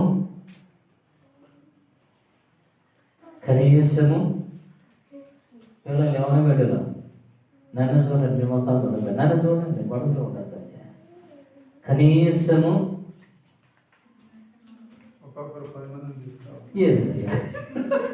నేను అడిగింది ఒక్కరైనా నేను నువ్వు 10 మంది వచ్చివే. కనీసము మీ పక్కన కుర్చీలు పట్టుకొని యేసయ్యా వచ్చేవారు నా ప్రక్కలో నేను తీసుకొచ్చి పెట్టి కూర్చొని పెట్టుకొని ప్రభా చేయి పెట్టండి, చేయి పెట్టి చెప్పండి. ఏం చెప్పలే, ఏమ్మా నీ కుర్చీ పోతాను అంతే. పక్క కుర్చీ పెట్టుకోండి ప్రభా నా ప్రక్కన నేనేం చేయాలి, నేను చెప్పరే పోనీ నేను చెప్తాను, ఆయనకి చెప్పండి. యేసయ్యా కుర్చీ చేసుకుంటాను.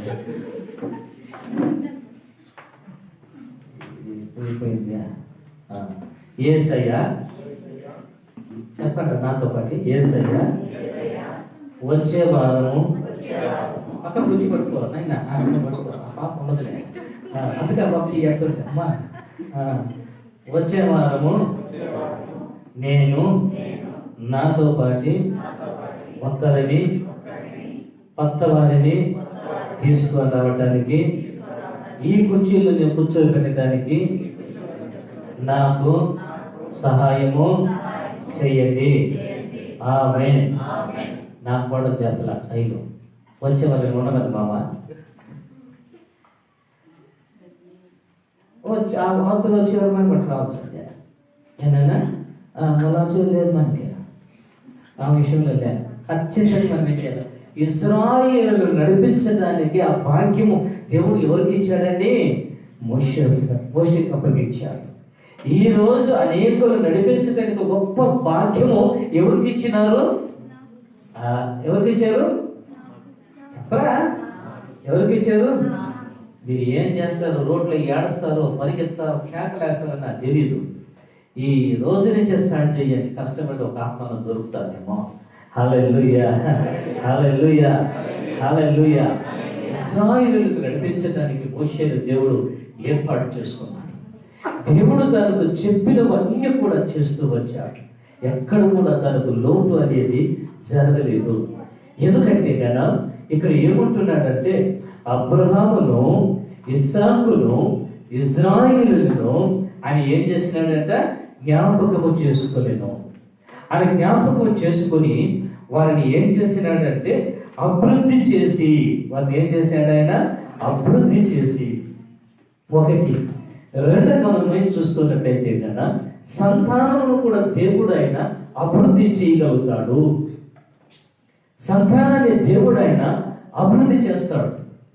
దేవుడు నాకు ఒకే ఒక కూతుర్ని ఇచ్చాడు. ఆ కూతుర్ని ఇచ్చిన తర్వాత మామూలుగా సేవకి జ్యేష్ఠ కుమార్ని ఇచ్చేయాలి. సేవకు కుమార్ని ఇచ్చేసేయాలి. అయితే నా కూతురు కదా, నేను తప్పించుకున్నాను. తప్పించుకొని తిరుగుతున్నప్పుడు అమ్మాయి చిన్న వయసులో చాలా ఇబ్బంది పడుతూ ఉంది. చాలా ఇబ్బంది పడుతాను, బలహీనమైపోయారు. ఎన్ని హాస్పిటల్ తీసుకెళ్ళినా కానీ అమ్మాయికి విరోచనాలు, వాంతులు తగ్గనే లేదని ఎక్కడ చిత్తూరులో ప్రతి హాస్పిటల్ తిప్పాను, కానీ కాలేదు. బిడ్డగా చనిపోయే స్టేజ్కి వచ్చేసి అందరూ అంటున్నారు ఎక్కడైనా తీసుకెళ్ళు, బిడ్డ చచ్చిపోతుంది అని అంటున్నారు అందరూ కూడా. నేను చేస్తున్నా, పేదరికం నాది, కష్ట పరిస్థితి నాది.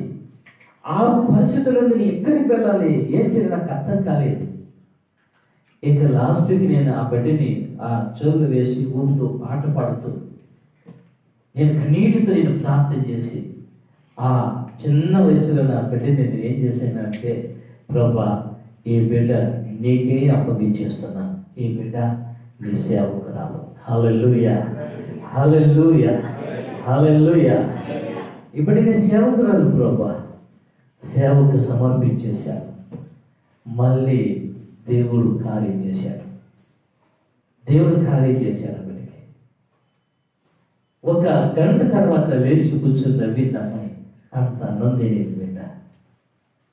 అప్పుడు నేను చేసిన ప్రమాణాన్ని ఆ బిడ్డని చదివిస్తున్నప్పటికీ మరి వచ్చిన తర్వాత నాకు కనిపించింది ఏమంటే, ఎక్కడ నా బిడ్డ సేవకులకి ఇవ్వకుండా నేను తప్పిపోతానేమో, సేవకు ఇవ్వకుండా నేను తప్పిపోతానేమో.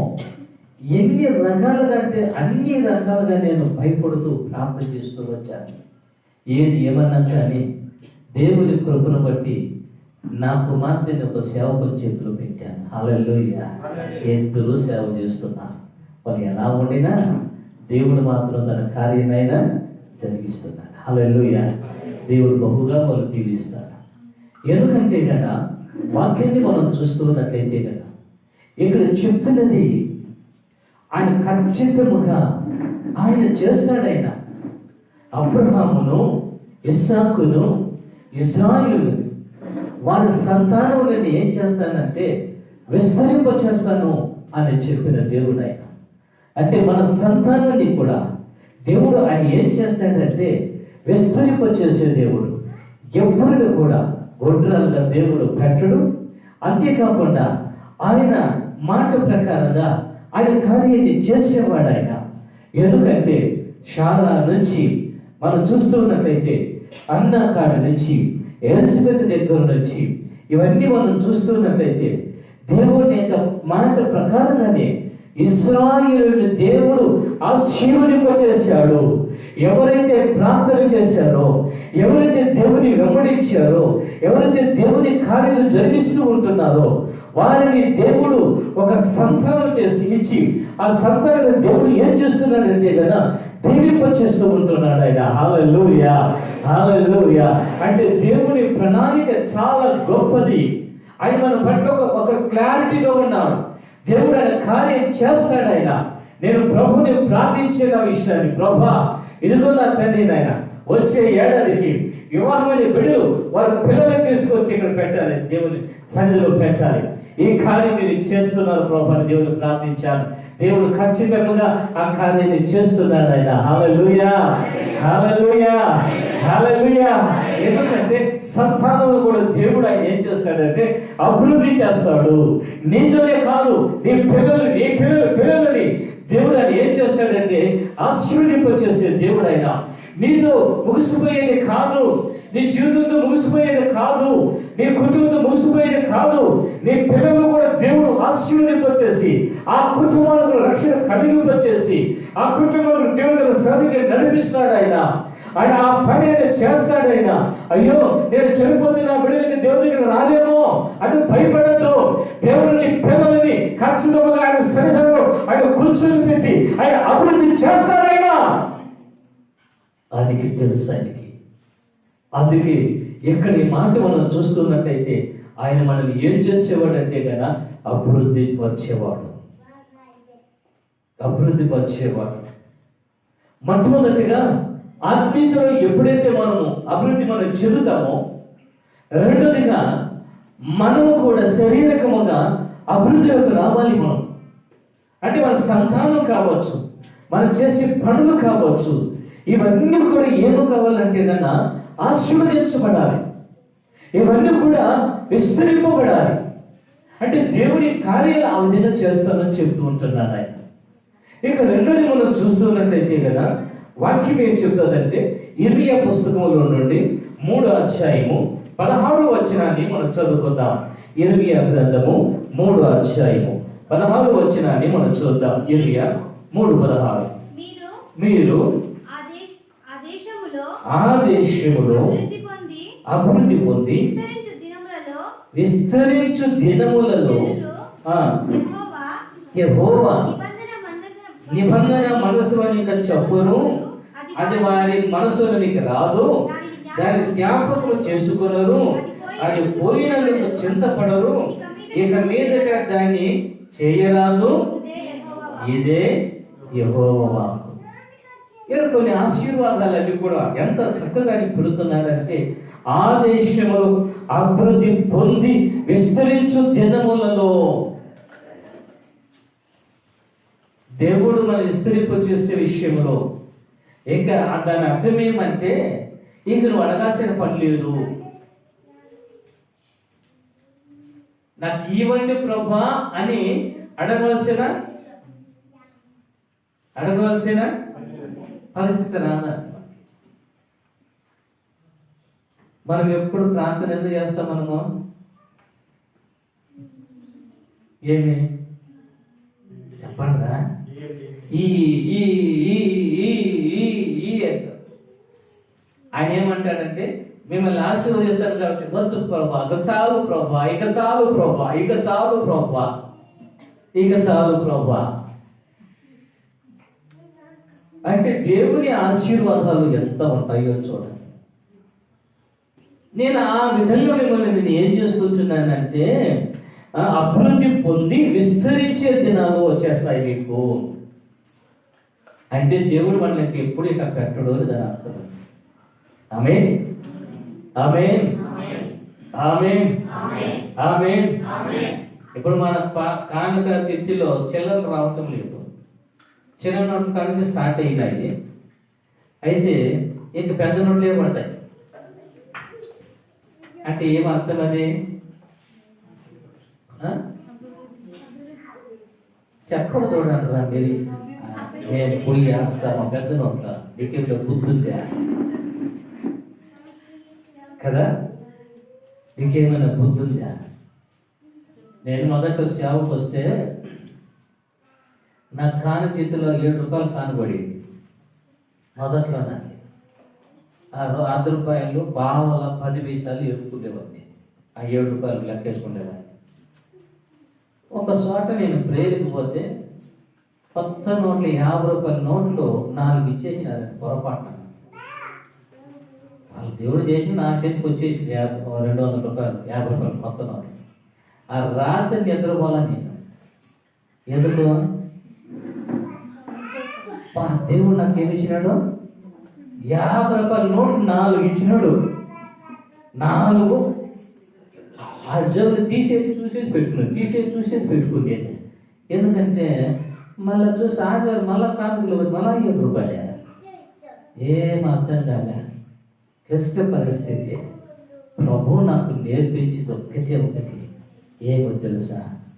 అందులోనే నన్ను మహిమపరచు అన్నాడు ఆయన. హల్లెలూయా, హల్లెలూయా. ఎందులో మహిమపరచాలా? ఎక్కడ? ఆ 7 రూపాయల్లోనే మహిమపరచమన్నాడు. 7 రూపాయలు నేను ఏం చేసేది ప్రభా? 7 రూపాయలు దేవునికి ఎంత ఇవ్వాలి నేను? 7 రూపాయలు దేవునికి ఎంత ఇవ్వాలా? ఈ దశభాగం ఇస్తాను జరుగుతారు. 7 రూపాయలు దేవునికి ఎంత ఇవ్వాలా? ఈరోజు చెప్పిందే 70 పైసలు ఇవ్వాలి దేవునికి నేను 7 రూపాయలు. నిజం. అప్పుడు 70 పైసలు ఇవ్వటం ప్రారంభించిన. ఆ 70 పైసలు చూసుకునే ఒక పాస్ మా దగ్గరకు వచ్చేవాడు. ఆయన కోసం నేను దాచుకునేవాడిని. నాకు వచ్చిన ఆ పచ్చిములు తినే పచ్చిములో ఆ పిడికిడి బీములు తీసుకుని ప్రతి వారం వస్తారు. ఇక్కడైతే రాదు, మీకు అలవాటు లేదులే. కొంచెం బయట అన్ని సంఘాలు వస్తారు, మా సంఘం ఒకటి లేనిది. ప్రతి ఇంట్లో కూడా పిడికిడి బీరు తీసుకొని వస్తారు. ఆ పిడికిడి బీరు తీసుకున్నప్పుడు అది నేను ఇంటికి తీసుకెళ్తే నా పిడికిలు ఎత్తి నేను పక్కన పెట్టేమని. ప్రభు నాకు ఏం చెప్పాడు తెలుసా? నువ్వు ఆహారం పెంచు అన్నాడు. నాకు వచ్చిన దాంట్లో పిడికిలు బీరు వారానికి 1 కేజీ అయితే 1 కేజీ వండి నేను మందిరాన్ని తీసుకెళ్లేవాడిని. హల్లెలూయా. ఎప్పుడు ఆ విధంగా తీసుకెళ్ళి పెట్టడం ప్రారంభించానో నా జోబిని నిండి, నా తిత్తిని కాకిత్తిని నిండి, నా యొక్క ధాన్యము నిండిపోయింది. దేవుడు సమృద్ధిగా, నిజంగా చెప్తున్న అబద్ధం చెప్పడం లేదు ఈ విషయాన్ని, యథార్థమైన దాటిది.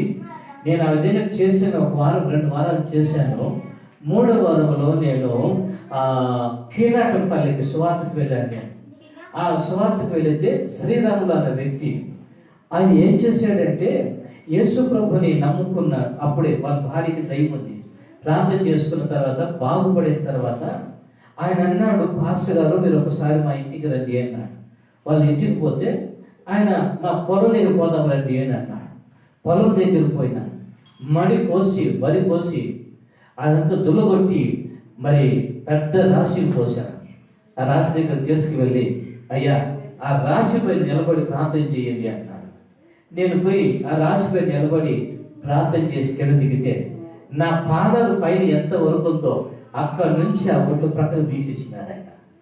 తీసి ఆమె దేవుని స్థలకు తీసుకొచ్చి పెట్టేశాడు. దేవుడు ఆయన్ని చాలా గొప్పగా ఆశీర్వదించాడు. హల్లెలూయా. నేను ఎప్పుడైతే వదిన చేశానో ఆయన ద్వారా దేవుడు నన్ను ఏం చేశాడు? ఆయన ఆశీర్వదింపచేశాడు.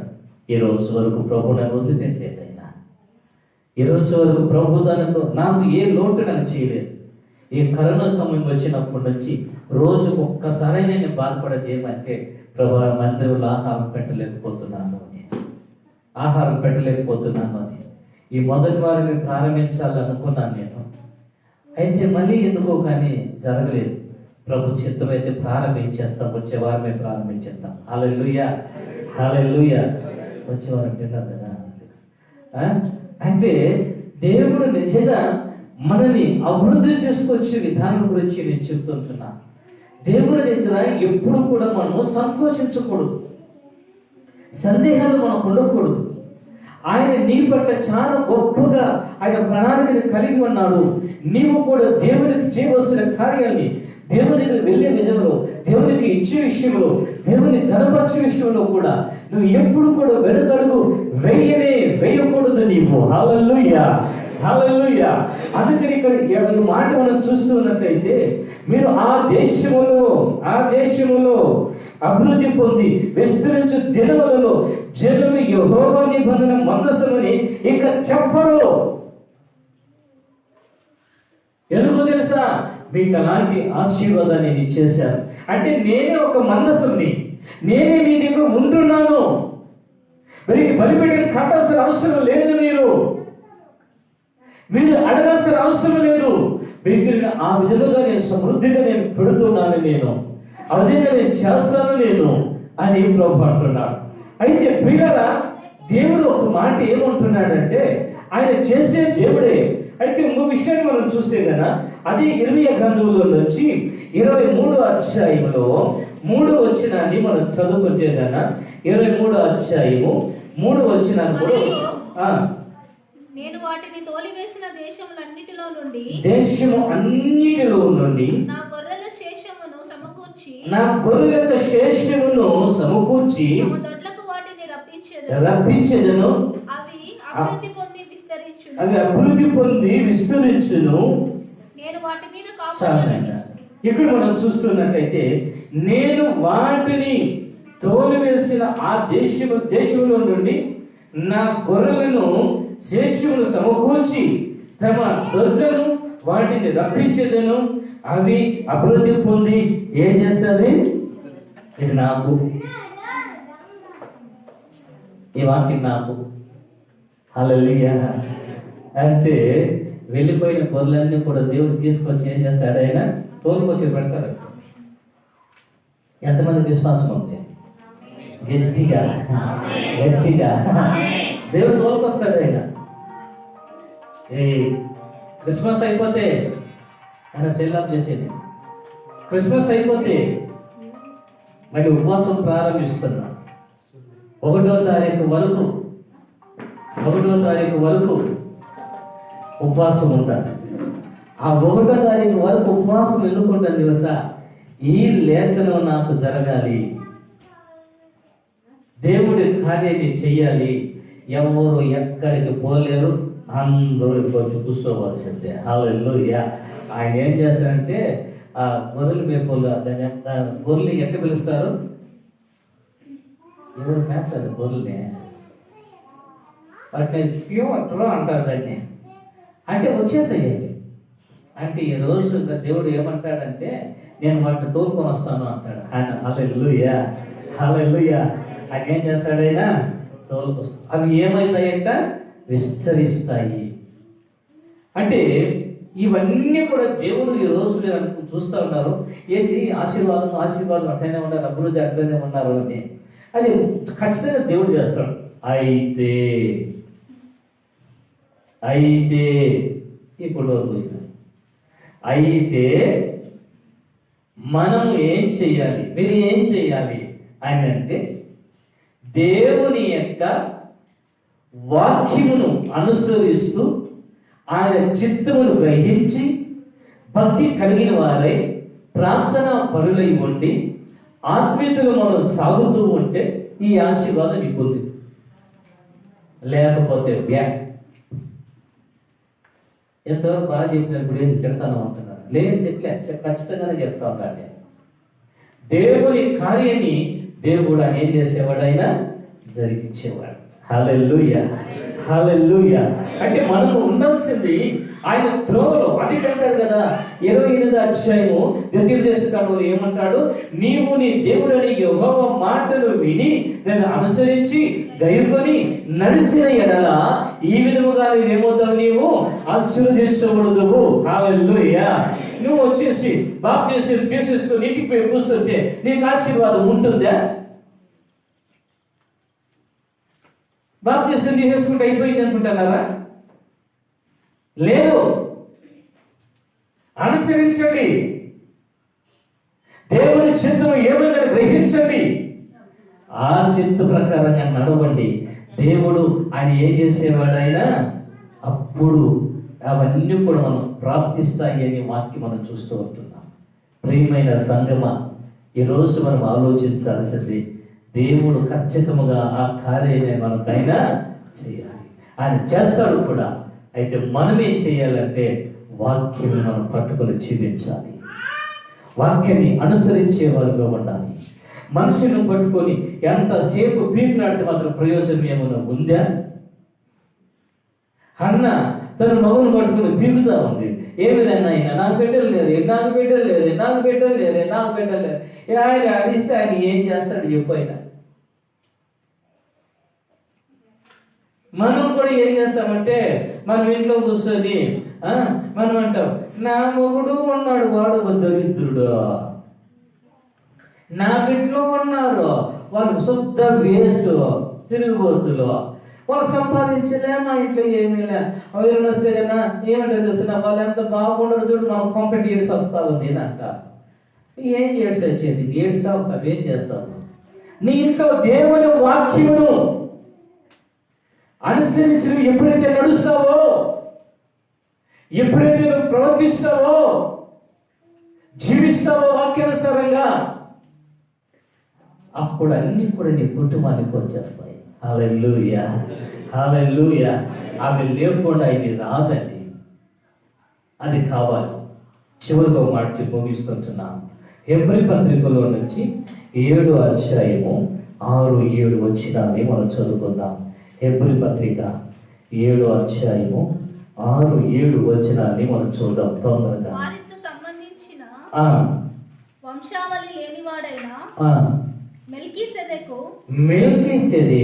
అబ్రహాము నొద్ద 10వ వంతు పుచ్చుకొని వాగ్దానములను పొందిన వానిని ఏం చేసినాడు, ఆశీర్వదించెను. తక్కువవాడు ఎక్కువని చేత ఆశీర్వదించబడును అన్నమాట కేవలము నిరక్షేపమై ఉన్నది. హల్లెలూయా. వారితో సంబంధించిన వంశావళి లేనివాడైన మెల్కీసెదెకు అబ్రహాము వద్దకు 10వ వంతును పుచ్చుకుని వాగ్దానమును పొందిన వానిని ఏం చేసినాడంట, ఆశీర్వదించెను. అంటే ఇక్కడ మనం చూస్తూ ఉన్నట్లయితే గన ఆశీర్వాదం పొందుకోవడానికి ఆయన చేసిన కార్యం మనం చూస్తున్నట్లయితే మెల్కీసెదెకు ఆ క్రమము చొప్పున 10వ భాగము దేవునికి ఇచ్చాడు అబ్రహాము. కాబట్టి అతని దేవుడు ఏం చేశాడంట, ఆశీర్వదించినట్లుగా మనం చూస్తుంటున్నాం. ప్రేమైన దేవుని బిడ్డలారా, గమనించాల్సింది 10వ భాగం అనేది ఎవరిదంటే అది యేసయ్యది. ఆయన దగ్గర తీసుకురావాలి. దేవుడు నీ పాలు పిండుతున్నావు, నువ్వు ధైర్యం పోస్తున్నావు, నీకు డబ్బు దేవుడు ఇస్తున్నాడు, ఆ కష్టాన్ని దేవుడు నీకు ఇచ్చాడు, ఫలితం దేవుడు ఇచ్చాడు. ఆ 10వ భాగం దేవుడిది, నువ్వు తినేకి లేదని. నీ పొలంలో దేవుడు ఆశీర్వదించాడు, నీ పొలంలో వచ్చిన పంటలో 10వ భాగం దేవుడిది. దేవుని పొలాన్ని ఆశీర్వదిస్తాడు. నీ పశువులు దేవుడు ఇచ్చాడు, ఆ పశువుల్లో ఉన్నదానికి దేవునికి మనం ఇవ్వాలి. ప్రతి విషయంలో కూడా దేవుడు నీకు సంపాదన ఇచ్చాడు, ఉద్యోగం ఇచ్చాడు. ఆ 10వ భాగం అనేది దేవునిది. దేవుని దగ్గరికి రావాల్సిందే. అది అబ్రహాము 10వ వంతు మెల్కీసెదెకుకు ఇచ్చినప్పుడు వారిని ఏం చేశాడంట? ఆశీర్వదించెను. హల్లెలూయా. వారిని దేవుడు ఏం చేశాడంట? ఆశీర్వదించెను. నీ సంపద దేవుడు ఇచ్చినప్పుడు వెంటనే నీ ఇంటికి తీసుకోవడం కాదది. నువ్వు దేవుని ఇంటికి తీసుకురావాలి. దాన్ని ఇంటికి వెళ్ళి మళ్ళీ సర్దుకొని మళ్ళీ ఇచ్చేది కాదది. లేకపోతే ఈరోజు ఈ వారాన్ని ఖర్చు పెట్టుకుంటానే వచ్చే వారం ఇస్తానే కాదది. నువ్వు ఇవ్వవు కూడా. ఆ డబ్బు నీకు నిలబడదు. ఎక్కాలి రాదు, నీ దగ్గరికి ఎక్కాలి. ఎంత దరిద్రం అయిపోతున్నావు తెలుసా? అబ్రహాం అయితే అదే చేయటం లేదు. 10వ భాగం ఎప్పుడు కూడా దేవునికి సమర్పించేవాడే, ఆయన దేవునికి ఇచ్చేవాడే. అందుకే దేవుడు అతనికి మనం చూస్తున్నట్లయితే ఆయన ఏమైనాడంటే ఆయన ఆశీర్వదించను. పొందిన వాణిని దేవుడు ఏం చేసినాడంట? ఆశీర్వదించను. దేవునికి ఇచ్చిన వారిని దేవుడు ఏం చేశాడంట? ఆశీర్వదించను. ఈరోజు ఆశీర్వాదం నిలబడలేదు నీ దగ్గర అంటే, ఆ డబ్బులు దగ్గర నిలబడలేదు అంటే అది దేవునికి ఇవ్వలేదు. అది ఏమైపోతా ఉందంటే సంపాదన అంతా కూడా చిరిగిపోయిన సంచులు వేసినట్టే. కొంతమంది ఏమంటారంటే మేము పేదలకు ఇస్తాము, వాళ్ళకి ఇస్తాం. పేదలకు ఇస్తుంది తెచ్చుకో. దేవుడు ఒక మాట అంటున్నాడు, ఇవి ఎవరికి ఇవ్వాల్సింది వాళ్ళకి ఇవ్వాలి. కైసరువే, దేవునివే వేరు చేసేసాడు. అది దాన ధర్మాలు నీ ఇష్టం, అది నువ్వు చేసుకో. కానీ 10వ భాగంలో దానిని వేరు చేయటానికి నీకు అధికారం దేవుడు ఇవ్వలేదు. నీకు. అందుకే నిలవలేకపోతున్నావు, నష్టాలు చూస్తున్నావు. ఏది కూడా నీ దేవుడు నిలబడలేకపోతా ఉంది. వాక్యం అదేంటున్నది ఇక్కడ.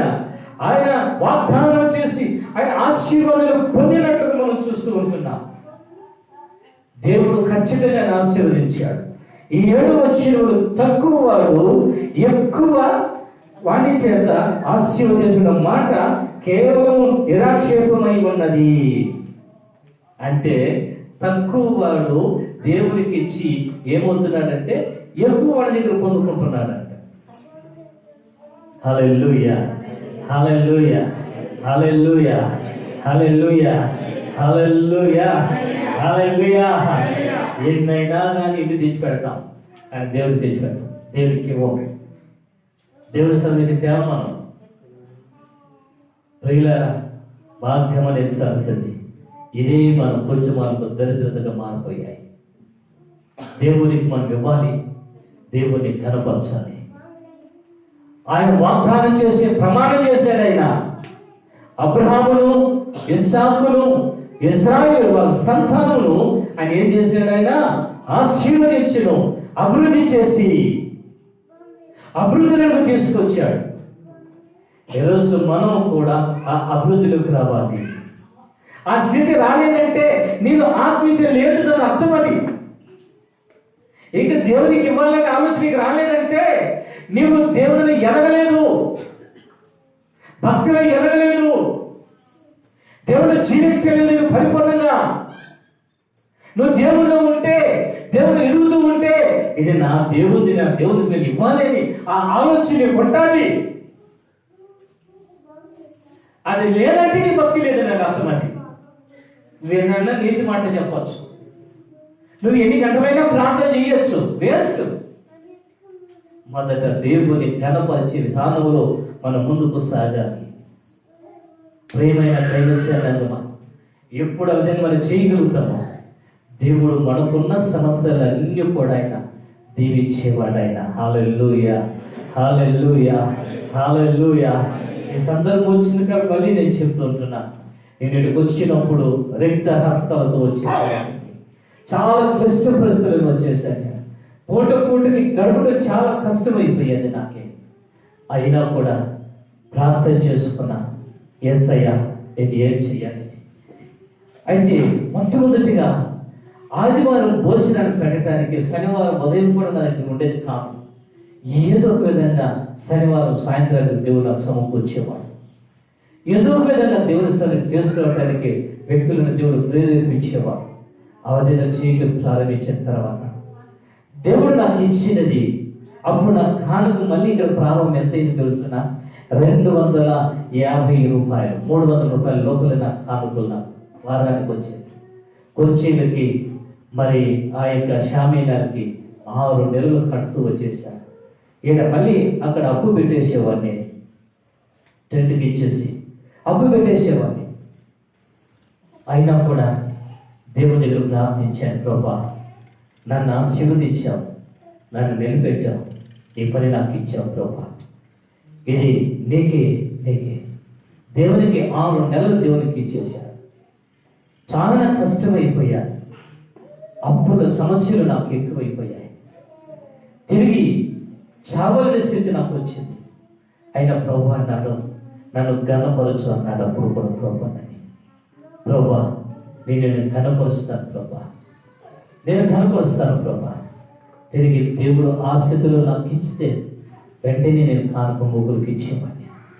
నేను పంపేవాడిని ఆ కానుకని. దేవుడు నన్ను ఆశీర్వదింపజేశాడు. స్టిల్ ఈ రోజు వరకు కూడా నేను ఇస్తూనే ఉన్నా. దేవుడు నాకు ఇస్తూనే ఉన్నాడు. హల్లెలూయా, హల్లెలూయా, హల్లెలూయా, హల్లెలూయా, హల్లెలూయా. ఎందుకంటే దేవునికి మనం చేసే కార్యక్రమంలో దేవుడు నడిపించేవాడు. ఏ కార్యక్రమంలో కూడా ఈసారి నేను ఏం చేయను ప్రభా క్యాలెండర్లకి అంటే ప్రభు అన్నాడు దివి అన్నాడు, ఇచ్చేసాను. ఇంకా ప్రభు చెప్తే నేను ఇవ్వడానికి సిద్ధంగా ఉన్నాను. నేను ప్రభు కార్యానికి ఇవ్వడానికి సిద్ధంగా ఉన్నాను. ఎందుకంటే నేను ఎప్పుడైతే ఖాళీ చేస్తానో దేవుడు నన్ను అప్పుడు ఏం చేస్తాడు, ఆయన నింపుతాడు. హల్లెలూయా. ఇది మీకే కాదు, నాకు కూడా ఈ బోధ. నేను చేయాల్సిందే, నేను తీసుకునేవనే కాదు, నేను ఇచ్చేవాడికి ఒకరు కావాలి. దేవుడు ఆ పని నాకు చేసుకుంటున్నాను. మరి అబ్రహామును వాగ్దానం చేసిన విధంగా అతడు అభివృద్ధిని పొందాడు, ఆయన ఆశీర్వదించబడ్డాడు. ఆయన తిరిగి అంతేకాకుండా లేనివాడుగా ఉండి ఉన్నవాడి దగ్గర తీసుకున్నవాడుగా నిలబడ్డాడు. ఆయన అంటే ఎక్కడికి వెళ్ళినా కూడా అబ్రహాముకి తక్కువ చేయకుండా ఆ ప్రభు ఇచ్చాడు. ప్రియులారా, ఆ పరలోకపు తండ్రి ఉన్నవాడైనా ఆయన మనకి ఏం చేసేవాడైనా ఇచ్చేవాడైనా. హల్లెలూయా, హల్లెలూయా. ఆయన ఏం చేసేవాడైనా ఇచ్చేవాడు. ఈరోజు నాకు యేసయ్య ఇస్తాడు అన్నవారు దేవుని స్తుతించండి. దేవుడు నేను కనపరచాలి, నేను ఆశీర్వాద అభివృద్ధి చేసుకురావాలి. అయితే దేవుడు కూడా నేను ఇవ్వాలి, ఏది కూడా తక్కువ కాకూడదు. ఈరోజు ఉదయం నా అల్లుడు అన్నాడు, మామయ్య ఎంత నేను బస్సుల డబ్బులు అన్నాడు. నాకు 1500 అయింది నైనా అన్నా. 1500 అయింది. నీకు దగ్గరకు వచ్చేసింది. నాకంటే సగం మంది ఇచ్చేసినారు. 22 తేదీ మాట అయితే నీకు 25 తేదీ కదా, ఎవరు ఇయ్యరా, నీకు నీవు ఖర్చు పెట్టుకోవాలి, నీ చేతులు వచ్చి. దేవుడు అనుమతిస్తే పెడతాను. హల్లెలూయా, హల్లెలూయా. లేదు ఇస్తాను. హల్లెలూయా. దేవుడు ఆ కార్యాన్నైనా చేస్తాడు. ఎందుకంటే ఈ మాటలు ఎందుకు ఈరోజు మీకు మాట్లాడుతున్నానంటే, అభివృద్ధిలో కూడా మనం ఎదగాలి అనుకున్నప్పుడు మనం ఈ కార్యం కూడా మనం చేయాలి. ఆయన మాట ప్రమాణం చేశాడు దేవుడు, మిమ్మల్ని నేనేం చేస్తాను, నేను ఆశీర్వదింపజేస్తాను, అభివృద్ధి చేస్తాను. కాబట్టి దేవుడు మనల్ని అభివృద్ధి చేసేవాడే. హల్లెలూయా, హల్లెలూయా, హల్లెలూయా. ఏడబ్బ 100 రూపాయలకి దేవునికి ఇస్తాము, 1000 రూపాయలు కూడా ఇస్తాము. ఒక్కొక్కరు 5000 ఇవ్వచ్చు వస్తుంది ఒక్కోసారి.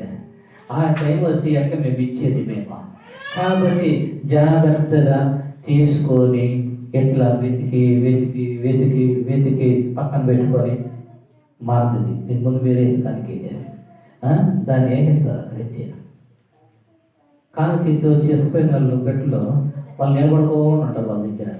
కానికి పెట్టుకొని కట్టి పెట్టుకొని నిలబడుకోని ఉంటే వాళ్ళు లెక్కేసుకొని పక్కన పెట్టుకునేంత వరకు వాళ్ళు ఆ పాప ఈ రోజున ఆ పాప నన్ను చెప్తారు ఎవరు ఎంత డబ్బులు లెక్కేస్తారు ఇక్కడ అనేది.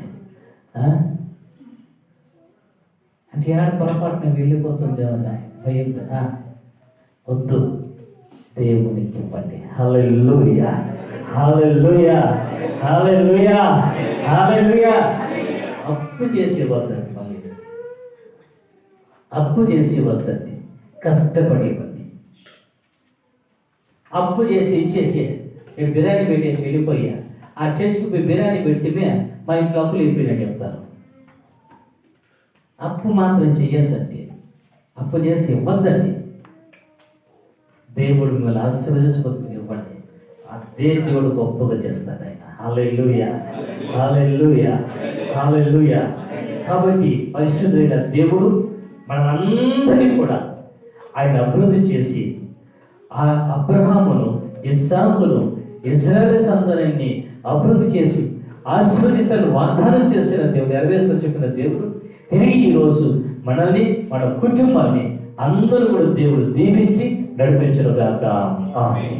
అందరూ లేచి నిలబడదాం. పాట పాడుతున్నప్పుడు కానుకలు సమర్పించుకుందాం.